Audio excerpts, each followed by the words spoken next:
Okay, like I mean, what's the plan, Claudia? Just tell us what do you want to talk about today? So I thought what we could talk about in this session would be the changing face of humanitarian aid. It's something that's really happening, I think, in a way that's so obvious. And there are sort of voices against the current changes.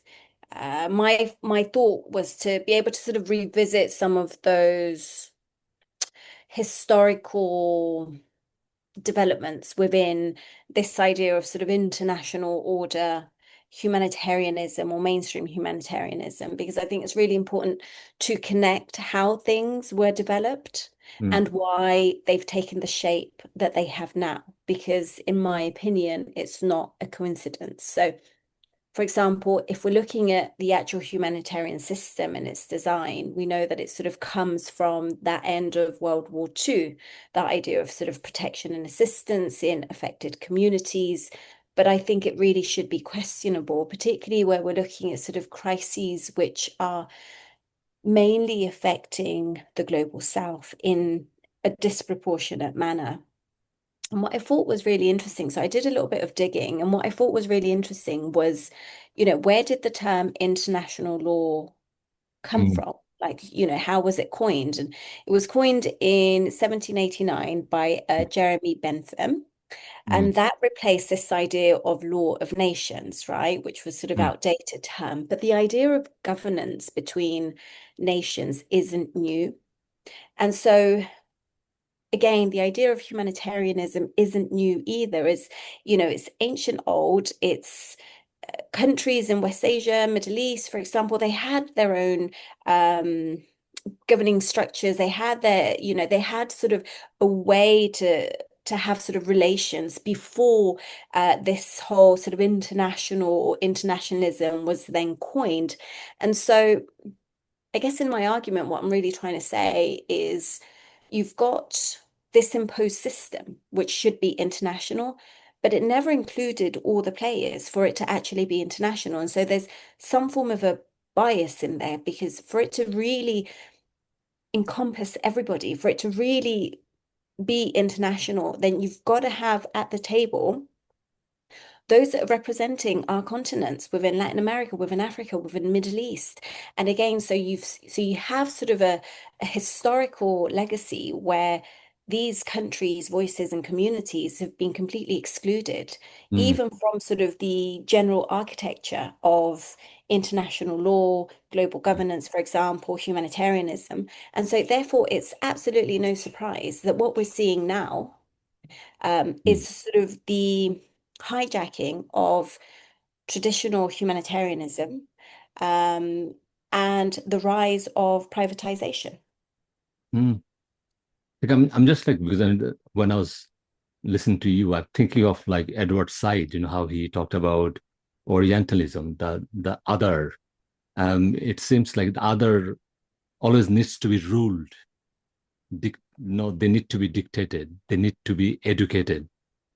Just like the common kind of value is not there. It's other is, yeah, I mean, so they always need to be ruled. So now when I talk about humanitarianism, so that's the kind of common value for everyone. I think that creates problem for the West. They just don't know what to do with this because I mean, at the same time, the news, the media, all those new things are coming out through technology. So this humanitarian crisis detection becomes more explicit. People can see it, what's going on. And obviously, the human instinct is try to, show our empathy, kindness. That's like kind of our original position that we are kind. But it seems like the Western kind of model built on capitalism or that kind of profit-driven thing, it's all about extraction rather than, doing something collectively and for like some kind of on equal terms rather than I'm in power and I will deliver to you and you'll be happy with that. I mean, does it make sense? I mean, that kind of area. Well, that's a really good point because I think what you're outlining is a humanitarian system that's built on charity. Mm, It's mm, the idea that I bestow to you this because, mm, and it's a very sort of like easy way to see sort of power dynamics. You know, the moment mm, that I position myself as sort of benevolent and the giver, there's sort of that beneficiary, I guess. mm, And mm, I think, you know, these are sort of the cracks in the system that we had. I think it's important to really understand that we've entered a completely different system, which is even more problematic. And, you mm, know, for example, UN figures are showing currently that there's been 1,400 Palestinians that have been killed while seeking food. 859 of them within that vicinity of the GHF, which is the Gaza Humanitarian Foundation, and these sites. And so it's incredibly problematic when the sort of safety measures, should we say, or sort of that underlining accord that humanitarianism is for the protection and assistance of people, and that it should be governed by the humanitarian principles, for example, of humanity, neutrality, impartiality, and independence, have completely gone out the window. And it's precisely what you've said, because I think it's really attached to our economic system. it seems like the way things are now, it's like coming like tsunami. It's like after Iraq war, suddenly the private contractors got involved in like, state building or whatever they call it. But these are a bunch of, private companies, private contractors, and also like private military enterprises got no, those like core norms about humanitarianism, the independence, the neutrality, the, caring, and also protecting the people who are on the ground. Those things, I mean, are out of the window totally now. Yeah, it's security versus protection.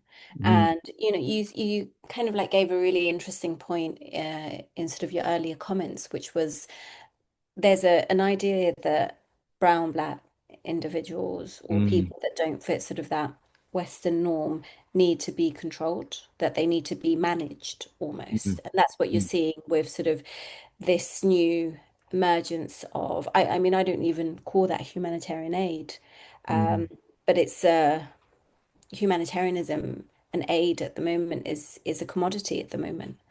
mm, And it's sort of being given, these contracts are being given now to the highest bidders. And so there's mm, money to be made. And unfortunately, there's money to be made in human suffering. And those are the real consequences. But it's more about making profit at the moment rather than actually supplying a need. And I think it's an incredibly sort of uncertain and scary time. You've mentioned a lot sort of the idea of care and compassion, empathy, and these are skills and qualities, I guess, more so, that are being forgotten. And I think that, you know, the question is, what will humanitarianism look like if there continues to be a takeover from the private sector? You mm, know, they're very good at marketing themselves, and that's where I feel that perhaps we've gone wrong a little bit in that they're sort of one step ahead. You know, that the names that they choose, their headlines, for example, it's all on sort of how efficient they are, and you know, mm, this is the right way, and but the results that we're seeing are absolutely catastrophic. mm. Like, I mean, can you touch a bit on like, it's obviously like last 2 years with like um Gaza situation. I mean, it's just totally, gone in a, in an area where it is just total madness. Like one thing is like, they really targeted UNRWA, this like UN organization has been there for, since I think 1949, around that time. So they really went after it. And I think they're pretty much successful, dismantle the whole thing, the whole structure. Do you think Yeah, that's no, kind of part of that bigger picture that, because these things, they think that these are the barriers to, marketize humanitarianism. yes, I completely agree with you. I think that that's probably what you're also seeing kind of an expansion of that in Sudan and South Sudan as well at the moment with sort of other private contractors that are coming in. I think their company is called Fogbo, and they're currently doing food drops as well in South Sudan. Most of sort of the personnel working for these security firms our ex sort of military um, teaching humanitarianism, for example, where we talk about the importance to understand the culture, the context, to be able to work with affected communities as equal partners, um, understanding sort of those nuances, having a gendered lens as well, being able to understand, it's incredibly complex. And there is the thing that worries me the most is that there are no accountability measures. Who are the affected communities? Who do they go to? Who's actually um, at the front line there, sort of, answering the questions about the number of mm, deaths because of the way that humanitarian aid is currently being delivered. There is no mechanism for people to be able to sort of voice concerns. They aren't answering to anybody. They're answering to their firm, but that's not what humanitarianism is. It's not a business. mm. These are people's lives, and there's a lack of dignity in the way that humanitarianism is being approached and delivered at the moment. Because I think when I was talking to your former colleague, Janaka, about this humanitarianism and the practitioners on the ground, um, because I mean, ideally, the people should be involved is actually from the local community. Now, what you mentioned, that these are no former military, components are going there. Absolute no idea about the ground, the culture, society, politics, nothing. It's extremely, that like business driven model. And the core ideas about humanitarianism, the things you talked about, neutrality, I think that, I mean, I just don't understand, like, when you do humanitarianism with guns around you, I mean, that's not humanitarianism. No, no, that's a So, form of security. It's a form of weaponizing aid. That's mm, what it is. It's also dehumanizing. mm, And it's completely in contravention of international humanitarian law and human rights. mm, Um, but the question that really arises, I guess, is, there's sort of the right to life for all.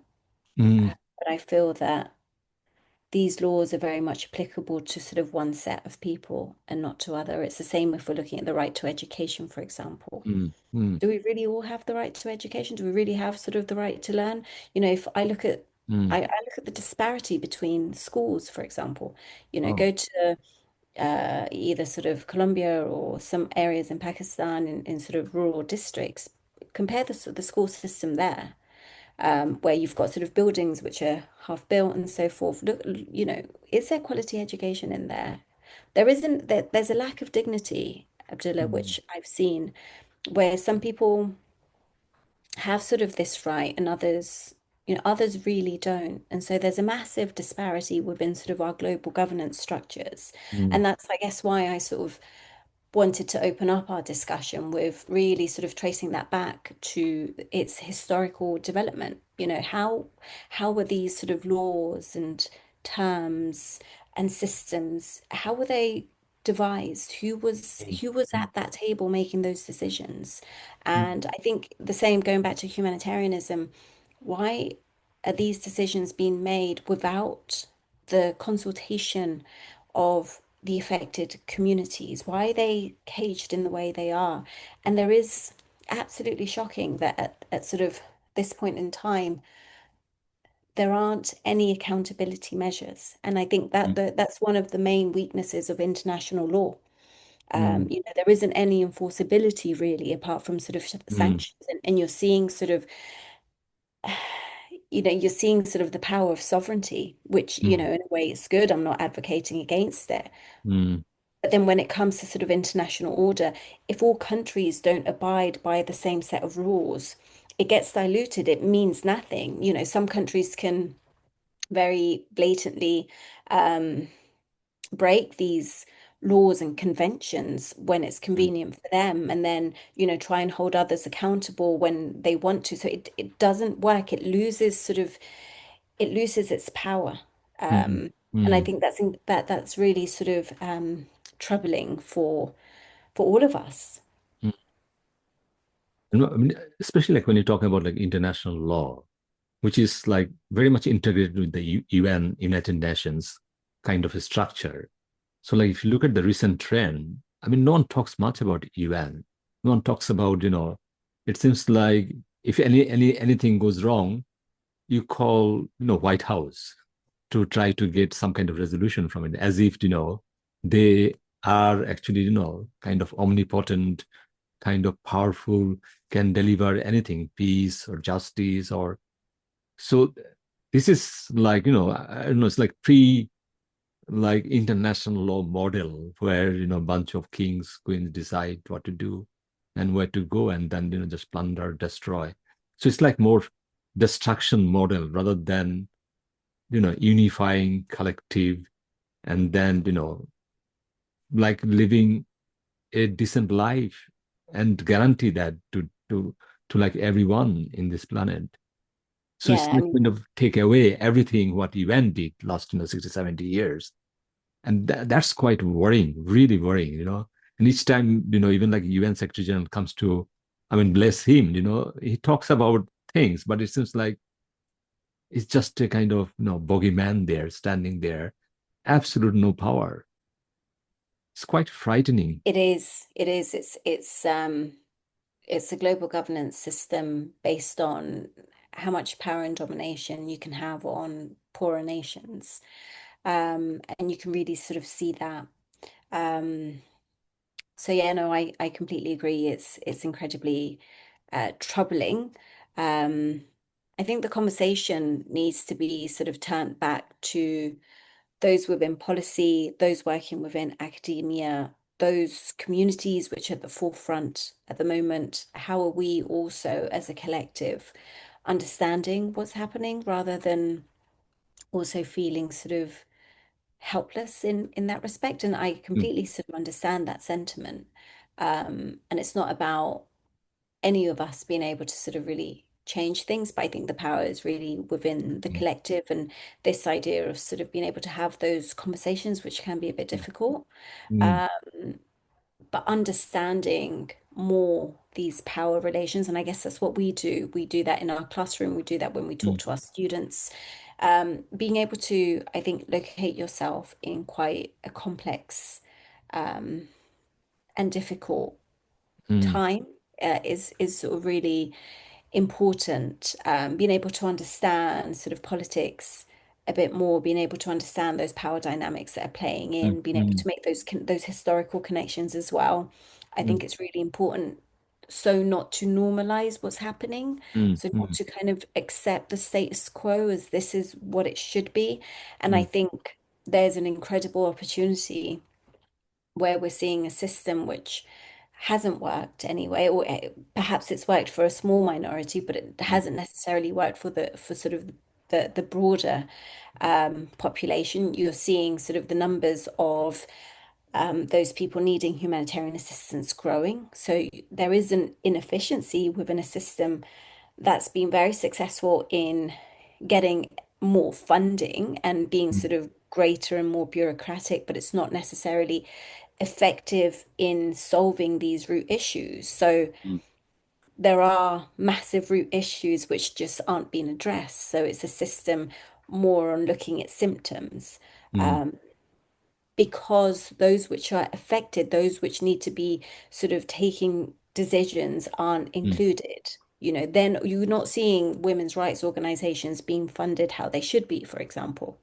You're mm, not mm, seeing smaller grassroots NGOs being funded how they should be. So mm, it's not a question that there isn't sort of these networks. There are plenty of them and incredibly successful, and they do so much, for example, but you're not seeing the right resources and the sort of that political will. Um, mm, and so that's an area which really needs to be sort of further discussed, the diaspora, for example, as well. Um, so yeah, so I mean, it is sort of quite complex in mm, in sort of that respect. mm. I mean, if I bring my, my kind of expert area, like international relations, how this interacts with the global power politics, like the way I see it, because I mean, these small things are not actually small, this disaster, this crisis. this mismanagement, this humanitarian, serious catastrophic things happening around us, it actually creates a smaller, dent in the overall system we are talking about. This, like, we call it international anarchic system. It's anarchic system, isn't it? But at the same time, we just kind of, it's a kind of self-compliance about international law. If I do it, then other countries will do it. If I don't do it, the other countries will not do it. If no one does it, then you will end up with a crisis. And the problem is, then what? Then the whole system can actually collapse. And if that collapses, then what's the use of this system? Because everyone will be gone then. So I think the way I see it, these are not a small thing. If you don't take care of this carefully, then actually we end up with like serious collapse in the system, and which will not be good for anyone, either like Palestinians or Americans, because it's not like the only Palestinians will suffer. Eventually, actually everyone will suffer. It's interesting you say that because you talk about kind of the idea or the importance to be able to have these connecting or kind of grounding principles that we all abide by and we think make sense. And I Mm, think that was real the kind of sentiment in Europe and USA, for example, after World War II, that mm, they didn't ever want to have another world war, that they'd seen mm, enough destruction and death in their time. And so mm, these international frameworks come or came from that past, came from that mm, experience of sort of nations getting together and saying, what do mm, we do? mm, What do we create so that mm, we're able to be protected and we have sort of these common values, right? And mm, rightly so. I think that's been lost. I think that's been lost in sort of translation. And mm, what we really need to be asking ourselves is, as a collective, as a kind of global community, we mm, understand trade in that way, you know, but we're not understanding it in the sense of values and norms. Where is it that we're going with our own morality and our own ethics? mm, What are the developments? If you're looking at technology, for example, if you're looking at AI, for example, mm, um, these tools, so to speak, they're being built already on systems which have bias as well. mm, They're being built on these power structures. And so it's really important, in my opinion, to be able to kind of like peel back those layers and ask those mm, questions. What kind of a people do we want to be? What is it that we're standing for? And there's massive polarity at the moment. Wherever it is that you're looking, you're seeing sort of people from the left, from the far right, for example, and you're seeing a huge division. mm, Media isn't helping, for example. The way that we talk about things isn't helping. And I hope, for example, that our conversations, the way that we bring about sort of material to our students, is mm, able to sort of create the right atmosphere to have these difficult conversations. I think we've lost the ability to be able to meet on common grounds. And it's mm, like, how are we bridging these polarities between ourselves? Because it's clearly not taking us in the right direction. I mean, we might be sort of technologically advanced, for example, mm, but definitely losing our morality, seeing children dying by the hundreds, seeing these crises and feeling ever more sort of detached and unable to be able to sort of do anything. It should mm, be a realization that we're losing that power as communities to be able to voice those concerns to government, that there isn't a system which actually listens to what's happening.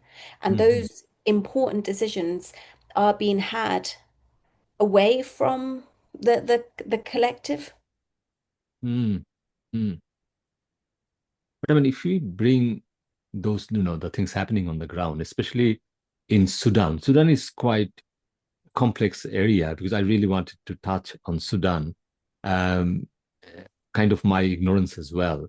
It seems like it's now like there's no central government. Looks like it's like two groups of people are running their own kind of way. It's a kind of Yeah. Libya's model, isn't it?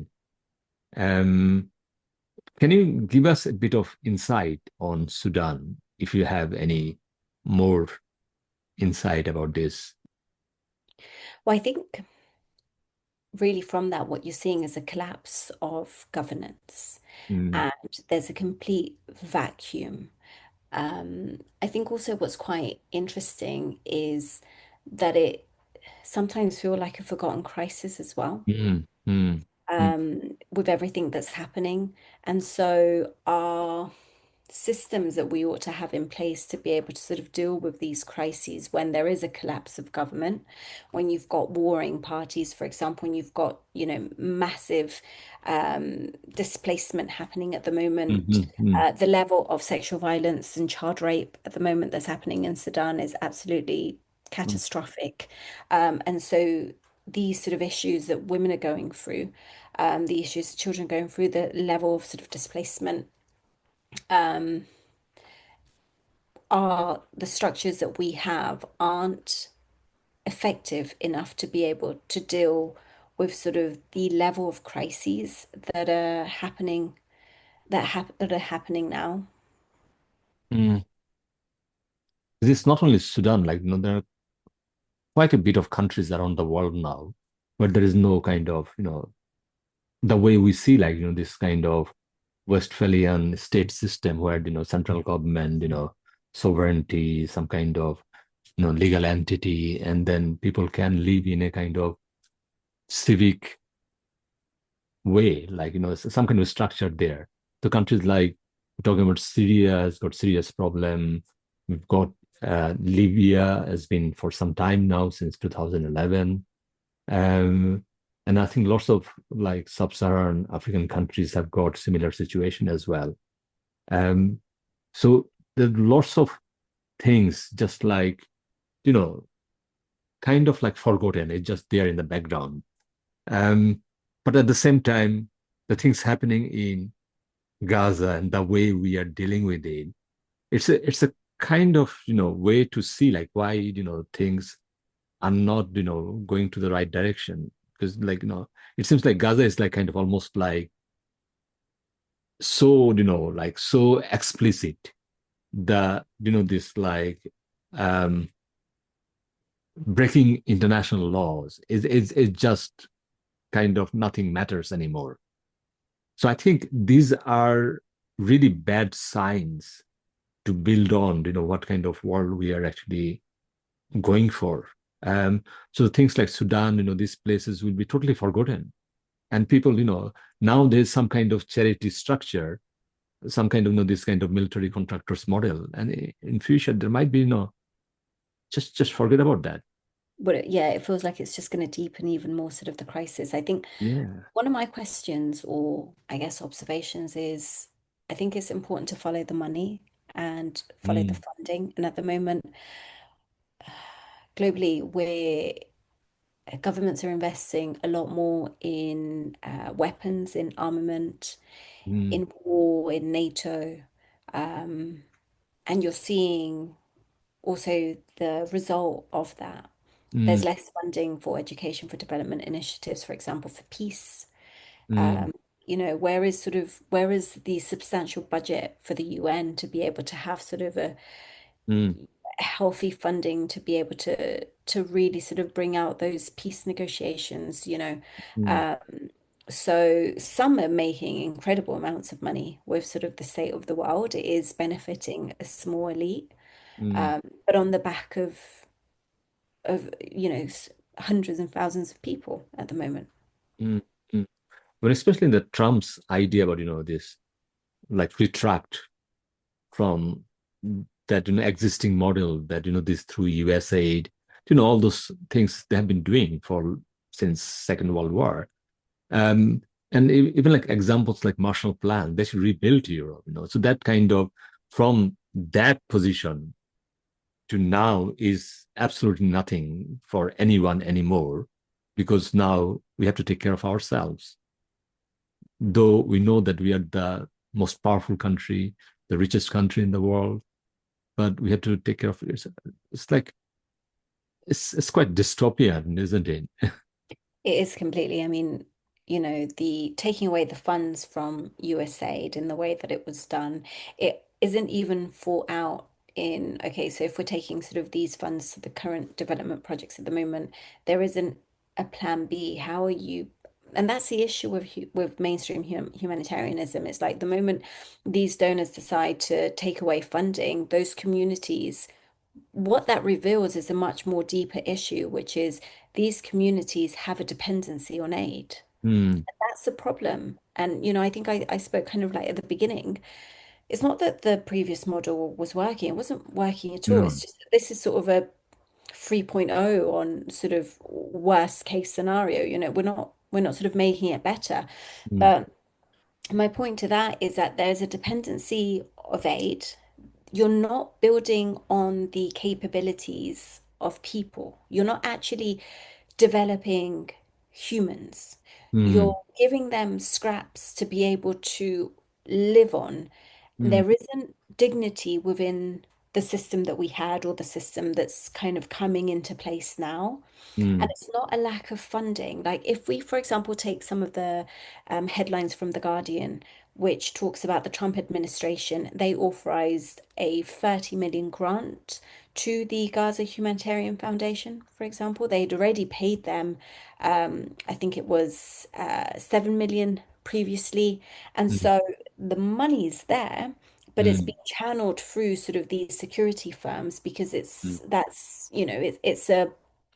it's a model based on profit. It's commoditizing aid or it's weaponizing aid, mm, if mm, that's what you're calling it. But I think my issue is more so a, a wake-up call for the global South, in that for so many years there's been sort of this idea of international humanitarian aid, of international development, and we've bought into it mm, thinking that it was going to create progress. And I'm sure there are incredible programs out there. mhm, I'm not sort of saying that, but what I'm saying is overall, there's a lack of capabilities within the global south itself, so that mm, when a donor like the USAID pulls out, the government pulls out, you have the same crises still happening because they haven't fixed the root issue. mm, mm, There isn't a consistency, a commitment within that communities. And also, I think more than that, these humanitarian organizations don't build up the communities to be able to take on that work themselves in the future. mm, mm, mm, So they have this sort of perpetual dependency loop. mm, And the moment that they've come out, there's nothing for the community. mm, mm, mm, So those worst affected are the people, that are sort of within that crisis. You're not fixing those root issues. mm, mm, mm. So I mean, that's the thing. It's like the political solution needs to go hand in hand with those humanitarian kind of intervention. So if you what you were saying that just like they're just living on you know just one day at a time. There And it, isn't a development. The investment isn't there to really develop yeah. that community, because Mm, otherwise you would see that. Otherwise you would see a sense. I'll tell you the okay. best way. For me, for example, if a successful humanitarian organization should come to a point to say, we're not needed anymore. We've quit our job. We're Mm, no longer useful because this community is fine and they're mhm, they're sort of sufficient. They have their own needs. They've mhm, gone into sort of supplying for what they need, and we're off. They don't mm, need us anymore, but you don't have that. mm, So they need to keep their jobs, and they'll continue providing sort of these short-term programs which only fix certain aspects of it, but the funding isn't going to develop those communities, those capabilities, those schools, those healthcare systems. That training isn't happening. mm, mm. Like when, for example, like the way I see it, like especially the Palestinian issues, it's been like since 1948. Um, but the whole UNRWA was created for some kind of interim situation so that the political solution came along and then Yeah. problem is solved and then people can go home and then have their normal country and then become citizen and then do the things what we are doing in a country like UK. That thing never happened. So that thing never kind of came to some kind of fruition ever. And it's like still today. So if you talk about the Palestinian, the political solution, no one talks about political solution. So it's kind of built on that kind of model, that kind of dependency model, that we have to carry on the aid and the drug and all those things, rather than, okay, like, I mean, we really need to stop the occupation. We really need to stop this kind of military securitization of this, not only the Palestine or Gaza, but the whole Middle East situation. So lots of, the political things need to be resolved before we actually, come to any kind of, long-term things on this humanitarian. Because I mean, it seems like humanitarianism, you can do it forever, but the problem is, then what? I mean, Completely. I completely agree that it is a dependency model. But, going back to what you were saying, because we were talking about this idea that people in the global south need to be managed either through sort of security measures mm, because they're dangerous, or mm. it's needed security. Um, Or like they cannot take care of themselves, so They someone can't has take to care take of themselves because they're not fully developed. And if they're not fully care. developed, then, the other term is that they're also savages and they're not like us. And this doesn't happen here, it happens somewhere else, and so Mm, forth. But I also feel that there's this idea that it's almost like and we're talking about power relations as well, but it's almost like it's a parent-child relationship. mm, It's sort of, I think these countries in the global south have been treated like they're forever children, that they need to sort of provide for and care for. But what's interesting is they're not doing that because they're sort of the benevolent parent. They're doing that because when you keep people in sort of that state, mm, you're able to manipulate their resources, mm, and you're able to also bring about terms and contracts and trade mm, deals which benefit you.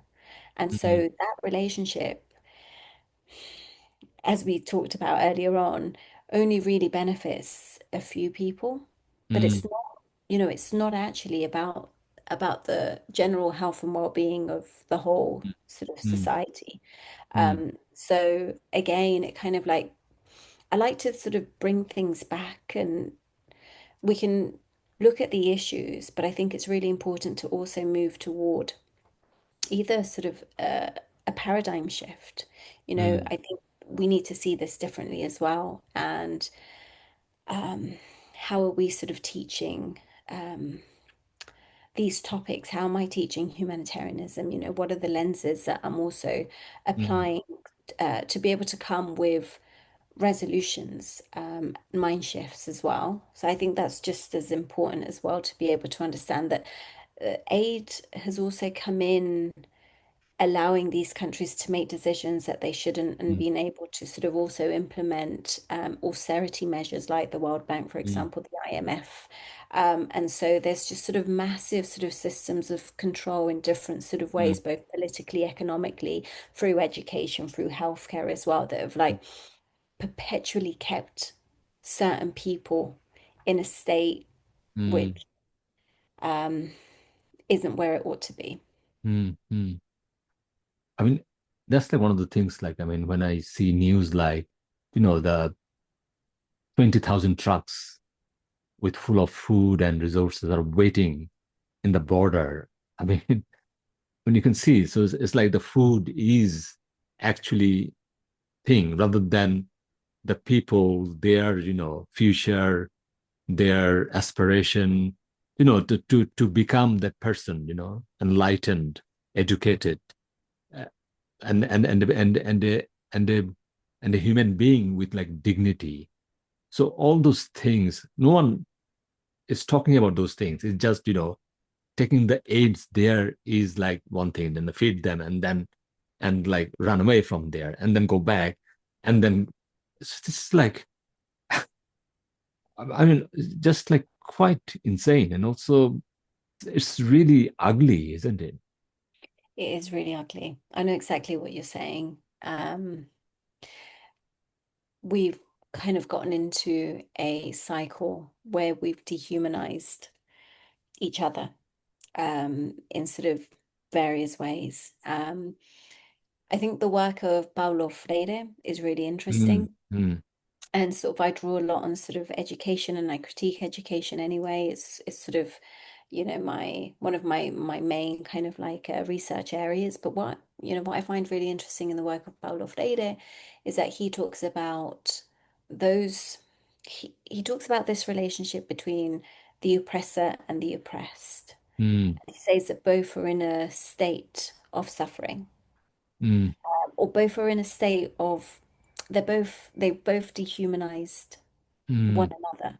Me, by oppressing someone else, I'm in a dehumanized state, and the oppressor that's been that's been oppressed is also dehumanized. And yeah, so what you're seeing, and I think his work really highlights this idea on the moral or ethical, and we've talked about this, the compassion, the empathy. There's a deficiency within that. We pay more attention to, and I'm not saying it's not important, but we pay more attention to numeracy, to literacy, to regurgitating information, to repetition, rather than how are you building up healthy, compassionate mm, children and humans. And mm, this is really, in different sort of degrees, this is really showcasing a crisis of morality, I think, mm. throughout. We have whole industries which are just based on human suffering. I mean, that is the money maker. So that's quite a, like, I mean, position that the whole crisis actually creates profit for It people. does. Yeah, absolutely it does. Wars, suffering, all of this creates massive profit. If you've got somebody that's healthy, Mm, you're not going to make money out of them. You make money out of sick people. this is quite intentional, isn't it? People suffering. It seems like, that's quite a disturbing part. If you think that, oh my God, they're doing it intentionally. But wouldn't you argue that we're at a point technologically, uh, Mm, resource network wise, educational, rich in history, to be able to not have this level of sort of world crises? There's nothing within sort of our power that we can't solve these issues. mm, mm, It's not like we're not advanced as a whole. That's what I mean. We've mm, got mm, so, we're in the best position ever, but yet the number of crises are more than, you know, in the time of the Second World War, for example. mm, We mm, have more active conflicts at the moment mm, than, mm, in sort of the Second World War period. And so that's troubling in itself. So I think that's where the conversation needs to go. Okay, but this isn't a lack of knowledge or understanding or mm, capabilities or mm, technology that, mm, that this is happening, or international infrastructure or architecture within sort of our courts. We have mm, all of mm, that. We've got all the measures to be in the best possible mm, state. It's mm, just, Abdullah, that in my opinion, some lives matter more than others. mm, And those are the ones that deserve protection, mm, whereas the other ones, a security measure is imposed on them. mm. I mean, some of the things, like, if you talk about ICJ, International Court of Justice, the highest court, I mean, highest court, it was built by the powerful countries, because they thought that, oh, this is a good idea, because, if you don't control the wild things, then we will all end up in a serious crisis. That's the whole point. But it seems like now, I mean, the way they're treating ICJ and the judges, it's just unbelievable, isn't it? They're like treating them as a kind of like terrorist. Yeah, they're being sanctioned. They're being punished because they're not doing or they're not following what Mm, some players want them to do. And mm, so it's there's manipulative tactics, and it also undermines that whole sort of design to be able to have order. mm, mm. But I mean, again, like, there is a risk for that, isn't it? So if you do that, it will bring serious disaster for everyone. It's not that you will be fine, you'll be safe, USA or like the powerful countries will be. It's not, because then the collapse of the whole norms. And I think the US is actually powerful because it has got so many friends, so many allies, and so many. people rely on all those things, the good things. Now it doesn't matter, we don't care about those things anymore. Um, and I think that's quite a dangerous model, because I teach like historical, all those international relations cycle. Mm, So that each time this kind of cycle happens, when it collapses, they come back together again, and they try to rebuild that what went wrong, and they try mm, to rebuild something which is better than the previous structure. mm, So, the things we built after First World War, which is the League of Nations, and then you ended up another crisis, and then try to rebuild it again with the UN. And we have been with the UN for some time now. But it seems like UN is not, it seems like the system we created to actually, organize and order things for, for the world, it seems it has got now limit. It comes to a point where we are sensing that, oh my God, this is actually collapsing. So then we're heading for another kind of reset where, you know, we'll end up with like serious, but the reset will not come before the disaster. I agree. So, it's not before the flood, it's after the flood. I agree. And I So, think that's, yeah, I completely agree. And I mm, think that's where it's really important to understand sort of our roles in sort of, when that sort of emerges as well. What I find sort of really troubling is still to this day, if you're looking at the Security Council members, for example, the mm, permanent members, the P5, there isn't a seat for Latin America, there isn't a seat for no, Africa, there isn't a permanent seat, for sort of these continents. And so mm, their needs aren't being voiced, mm, at least not in a meaningful way. mm, mm, Um, and so that kind of takes us back again to sort of that initial who's sitting at the table, who are the ones that are designing sort of these systems because they're not benefiting the majority, they're benefiting a minority. mm, Um, and I think before sort of that reset that you're talking about, we need to be in a position where we understand our structures, we understand where we are, and mm, we sort of really are able to identify those power dynamics in order to be able to make changes which are beneficial. mm. So like if you talk about, like looking ahead, I mean, as a you're like practitioner and also an academic around this kind of field. So what kind of scenario is there for us in the short term or in the long term? Do you mean with like humanitarianism, or do you mean Yeah. how will that look? Well, it's interesting that you say that. Um, because I think there's a lot of sort of healthy pushback as well. I think the diaspora have a really important role. I think Mm, students have an incredibly important role, and technology is becoming ever more sort of accessible mm, to us to be able to sort of make different networks mm, um, mm, and sort of meet our needs. I think it's really important to have a sense of freedom and independence from mm, systems that aren't built for our interest. And I think that's kind of like where we ought to be, where we understand and we're able to evaluate actually, is this, at sort of that national level, is this mm, development program that's coming in externally funded? Is mm, this meeting sort of the needs of the people? Is this sort of equitable in that sense? There needs to be more of a pushback. And mm, right now there isn't a pushback. Certain industries have a complete are being completely monopolized, for example. mm, And mm, one of those is the humanitarian system.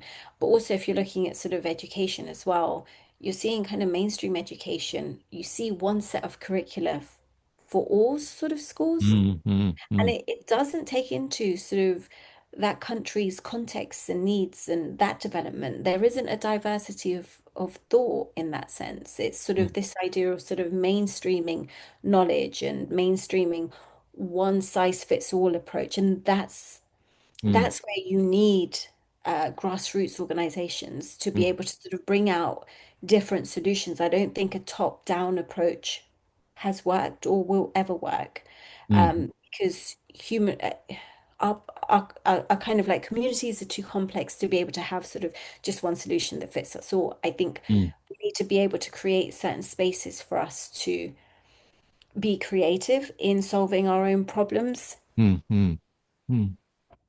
Also, like, do you sense like, so like recently, if you talk about this like Gaza flotilla thing going on for some time now, so like every now and then, these small boats try to go there with lots of people on board, and it's getting bigger. So it It seems is. like so there's a serious number of grassroots level that the very strong network, and also it needs some kind of funding as well. So it seems like this grassroots funding somehow working on in that level. So like the way I say, like, there's all those indie film, indie music, so that kind of area we're heading for. So these people perhaps they don't need that kind of US aid or any. It's more Because they're independent. they're independent. So like they're like more. I mean, it's like built on that the common humanity, empathy, and That's the order, isn't it? They're really worried about that. What's going on here? that's Something. precisely it. But why? Why are they worried about that? It's because they can't control them. That's the Mm, problem. Do you mm, know, mm, the moment that you're dependent on your donor or mm, on a particular fund, you answer to them. But there is mm, a sense of dependency, and that's what I was talking mm, about, that there needs to be a creative space for people to be able to solve their own issues in their mm, way. mm, Because then you stop a certain monopoly. But the other thing that kind of came to mind when you were talking was I think it's also questionable that sort of these big humanitarian organizations aren't the ones on those boats or aren't the ones mm, pushing. mm. No, surely Because I was doing a kind of review of a paper. And the paper was about the word is called OSINT. OSINT means like this like alternative kind of this group of different networks who work as journalists, who work as you know like humanitarian investigator. So they're like no, it's like the things normally done by Human Rights Watch or like you know um, all those big NGOs. These are not like big NGOs. They are like much more smaller group of people. So if there's a war crime happen, it's not investigated by the Human Rights Watch. It will be investigated by very small number of people with a very small number of resources. But they can also do amazing, amazing work. And I think, like, so sometimes I feel like when UK or the Western government decides something is like all kind of it's the kind of break from that very what's the right word, very brutal foreign policy. Sometimes they like, oh, this is too much, we need to do something, we have to ask this country to do this, because this is serious violation of things, we will not accept it, or we will recognize Palestine after this month. So it seems like the pressure is coming from somewhere, isn't it? yeah. And Like, these groups have got so many information as well, because, like suddenly not every information is actually controlled by all those things we used to know.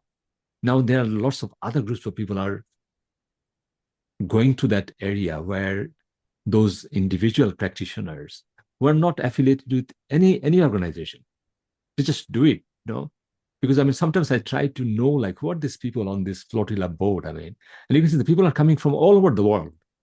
In the boat there will be someone from Brazil, someone from Colombia, someone from like Southeast countries, from America, UK, France, like Scandinavian countries. This is something else. And like I think when I see these things, I feel like there's hope there. There's hope because the existing system is it's just not it's not good enough anymore. yeah, it's not even a question of being good enough. In my opinion, it's a question that's constantly failing. And It's also like constantly, harming as well. Anything. yeah, it's causing harm. Mm, Um, Also, it's kind of like in the way. Mm, and it's receiving, funds that if it were directed to local organizations or grassroots movements. mm, uh, I think the other thing is that these sort of main actors, they've become so successful within the whole kind of like industry that they're also bound by a lot of bureaucracy, a mm, lot of mm, laws and checks and everything else. And even if there are people within those organizations that, must feel incredibly frustrated to mm, not be active or being able to sort of be deployed and, do what they want to do, mm, they're kind of held back by a system which is, done really well for itself. And that takes us back to that idea of sort of independence. mm, And when we're talking about sort of colonization, mm, I think that's kind of one of the root issues, is that we need to find, independence of thought, of mind. We need to be able to assess things critically. We need to be able mm, to think critically. Um, I think it's really important for us to be able to also, we were talking about the absolute uh, need, privilege, um, that goes into writing, being able to put sort of, thoughts into articles or discussion mm, posts and mm, everything else. That has a lot of power. mm, Um, mm, and so, how are we building those capabilities within our students? I think it's also really important how mm, you're polishing those skills, because all of that mm. gives you reach. It also gives you voice. You're able to sort of, even sort of our discussions. Yeah, yeah. Yeah. It's this idea that I feel that we've become quite comfortable. Um, and in that, we've almost kind of traded our that idea of citizenship, and Mm, we've become passive. Do you know? There's kind of like that. I think when there's sort of that feeling of helplessness engulfs individuals, what can I do? Or, this is way beyond me, or, I think that's a sort of telltale sign that you've almost like traded in that idea of citizenship, and you've become passive. mm, And perhaps what you saw is you saw somebody that was an active citizen that sort of took it upon herself uh, to be able to do something. That's somebody that's not owned. mm. I mean, it's very special thing to do, isn't it? Like people like Greta Thunberg, very young person, you know, there's a serious risk in this journey, serious risk, Yeah. because we are talking about, the way things are. Anything can happen to them because it seems like, so many things like doesn't matter anymore because the countries are allowed to do those things. And there's serious risk, but also, I mean, you talk about, this like this humanity, that's very special, really, really special. But at the same time, you can see like you go to like Twitter page or in social media, there are like millions of people just like despising her because she's doing this thing or like trying to save the world from climate disaster. It's just unbelievable story, isn't it? So there's a like fight going on. There's a fight of ideas that which ideas are actually good for everyone. But at the same time, there are some ideas like you don't need to be worried about what's good for everyone, what's good for you. You need to be worried about that. That very kind of, yeah, I do see that. And it's interesting because it's sort of like a lot of the political campaigns at the moment is sort of, make America great again, or, the Mm, same thing happening in the United Kingdom. There's a lot of hate. mm, And so there is sort of that individualist. And I think that's kind of perhaps where we're sitting. It's sort of, are you following kind of that rhetoric within that individualist, whatever is good for you, suits you, it doesn't matter anyone else? Or do we actually need to shift mindset to think more as a collective? And mm, with the sort of climate crisis and everything that's going, I believe that if we're not making that paradigm shift between that individualist to a more mm, collective thinking, I think we're mm. going to be a lot more trouble.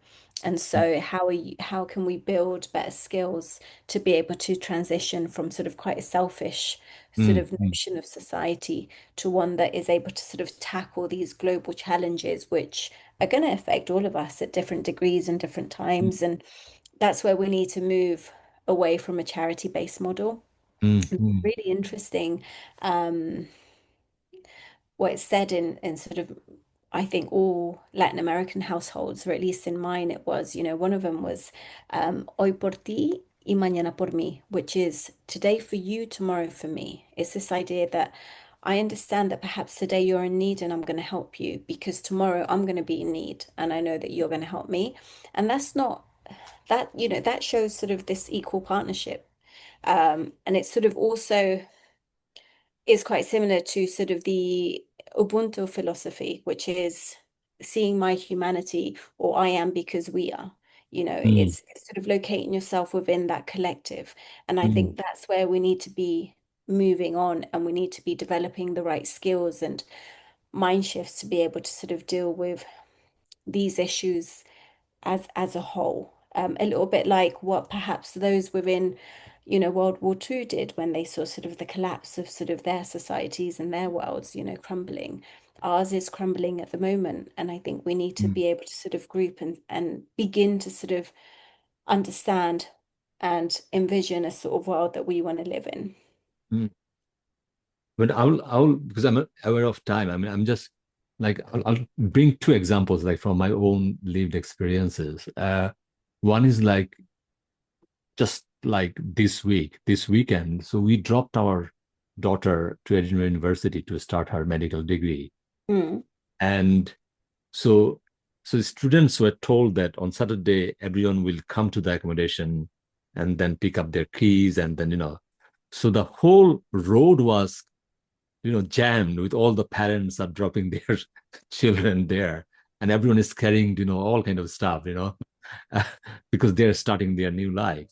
um and because in Edinburgh parking is quite difficult, so everyone is like and someone has to stay in the car so that you'll not get fined for just.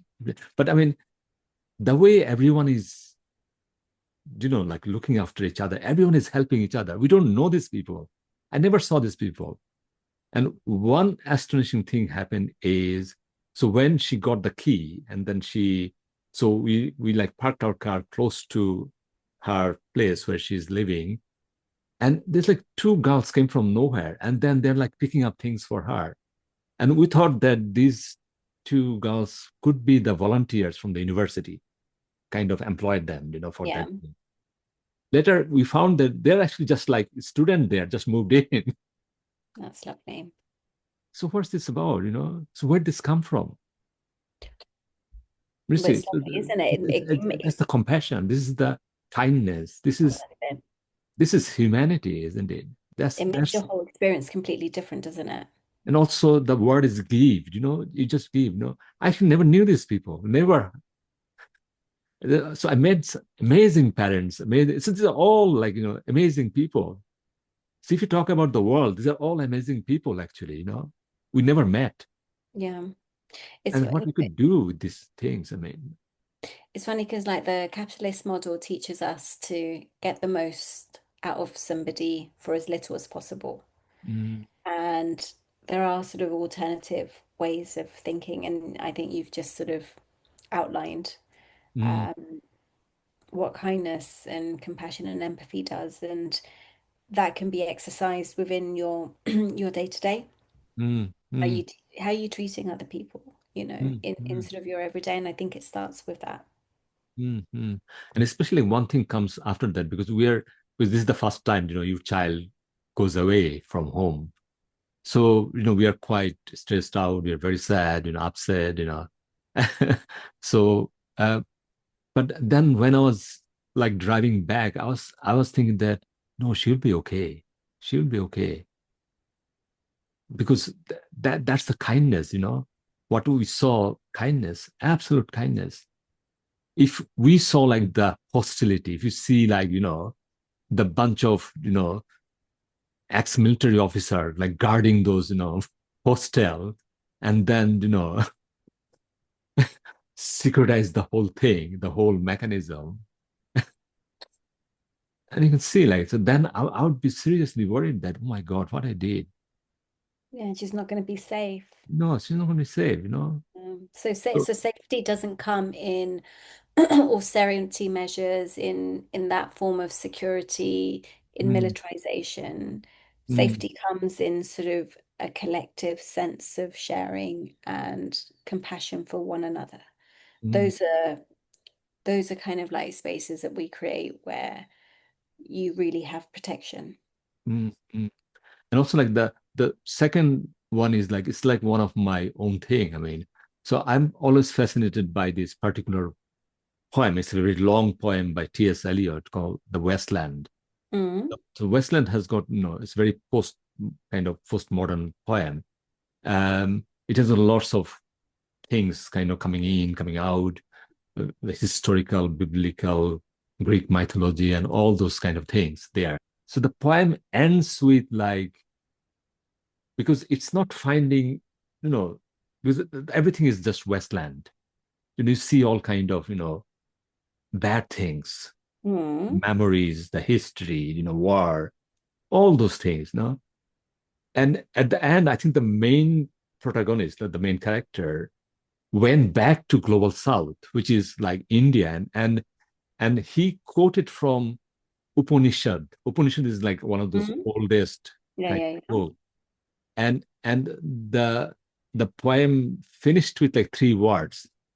So the three, I think those are like Sanskrit words Yeah. in an English poem. The three words are Datta, Dayamant, and sorry, the Datta, Daya, Mata, and Dayavam.